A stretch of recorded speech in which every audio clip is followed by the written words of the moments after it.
In Golf Digest, Stan Utley describes how he's helped Sergio Garcia with his short game, his pitching, his bunker play. Sergio used to have a lot of lag in his downswing on these shots. His wrists would really stay hinged, the club head would lag behind like this. Now this lag is a great power tool in the full swing. It's a little trickier in the short game because the lag reduces the radius of the swing, the distance from the left shoulder to the club head, and you have to find a way to get the club down to the ball. Players will tend to dip down. It's a tricky thing for average players. Good players can sometimes pull it off, but the timing is really difficult.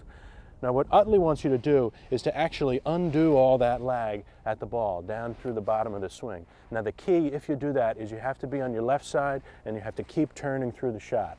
Now a lot of players will undo that lag, average players, but they just run the club into the ground, and that's because they're not turning through. They're frozen with their lower bodies. They tend to hit it fat or hit it thin. Now a lot of players don't understand this. How can you alternately hit it fat and thin? Well, it comes from the same basic fault, and it's the low point of the swing coming behind the ball. I'm going to go ahead and hit this shot, and the low point will be behind the ball, and I'm going to hit it fat. Okay?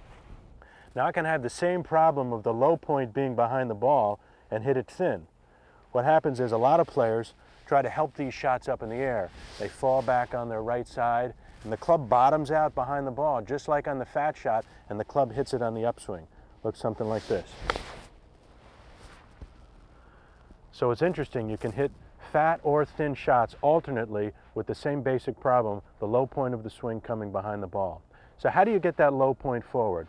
Well, Stan says the key is setting up with a little bit more weight on your left side of the dress and turning through the shot. Keep moving your body through the shot. You can go ahead and release that lag all you want, as long as your weight is left and you continue to turn through the shot.